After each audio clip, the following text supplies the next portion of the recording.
दिवाली की खौफनाक रात। आप लोग यह तो जानते हैं कि दिवाली जगमगाती रोशनी का त्यौहार है, पर ज़्यादातर लोग नहीं जानते वो ये है कि दिवाली की रात अमावस्या की काली रात होती है। लेकिन 19 साल का अभिजीत इस बात से अनजान था। वह अपने दोस्त रमेश के साथ दिवाली की रात सड़क पर घूम रहा था। अभिजीत की नज़र मंदिर के पीछे एक सुनसान से घर के पीछे गई। वहाँ पर एक सुंदर लड़की लाल कपड़ों में लाल साड़ी पहने दिया जला रही थी। अभिजीत रमेश को लेकर उस घर के पास चला गया। जैसे ही दोनों वहां पहुंचे, उन्होंने देखा कि पूरा घर दीपकों और लाइट से सजाया हुआ था।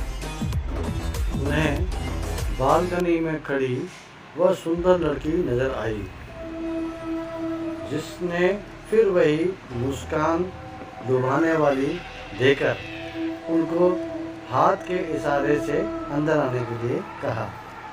घर अंदर से भी बहुत सुंदर था, सजा हुआ था जितना कि बाहर से। मेज पर खाने के अलग अलग तरह की चीज़ें रखी हुई थी। सब सजा के मेज से एक लड्डू उठाकर और जैसे ही खाने वाला था कि उसके हाथ से नीचे गिर गया। से ही रमेश ने लड्डू उठाने की कोशिश की तो उसे मेज के नीचे एक भयानक काली परछाई दिखी।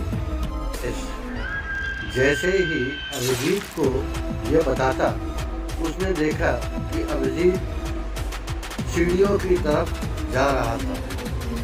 रमेश बहुत घबरा गया था। फिर अचानक घर में पायल की आवाज़ आने लगी, जैसे कोई लड़की एक कमरे से दूसरे कमरे में घूम रही हो।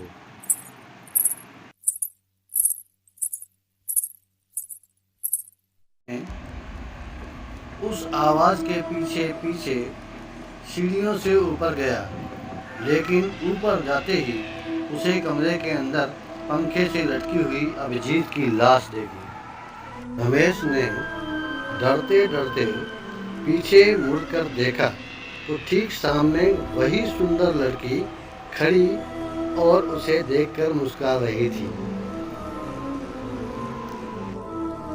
इस बार रमेश को वह मुस्कान लुभावने वाली नहीं लगी, बल्कि बेहद डरावनी लगी। तभी अचानक घर की सारी लाइट्स बंद हो गई।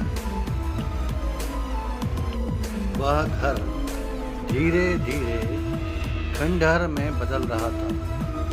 वह लड़की अब भी सुमित को देखकर मुस्कुरा रही थी। अचानक लाल साड़ी पहने उस लड़की के बाल सफ़ेद और लंबे होने लगे और आंखें एकदम लाल और बेहद डरावनी हो गई। रमेश उसे देखकर एकदम सुन्न रह गया।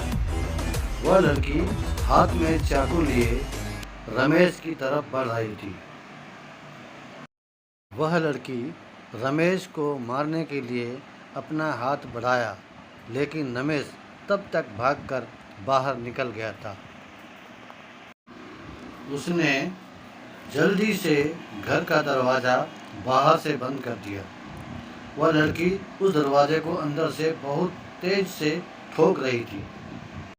रमेश वहाँ से जल्दी से निकला और अपने घर जाकर चुपचाप सो गया। अगली सुबह जब रमेश उठा तो माँ ने बताया कि उसका दोस्त अभिजीत कल रात से लापता है। तब रमेश ने अपना पूरा किस्सा अपनी माँ को सुनाया। माँ ने बताया कि कई साल पहले एक दिवाली के दिन ही एक लड़की ने आत्महत्या कर ली थी। तब से उसकी आत्मा भटक रही है। यह बात सुनकर रमेश बुरी तरह से डर गया था। जो कुछ भी उसके साथ हुआ था वह एक बुरा सपना समझ के भूल जाना चाहता था। उस रात के बाद उसका दोस्त अभिजीत कभी वापस लौट के नहीं आया।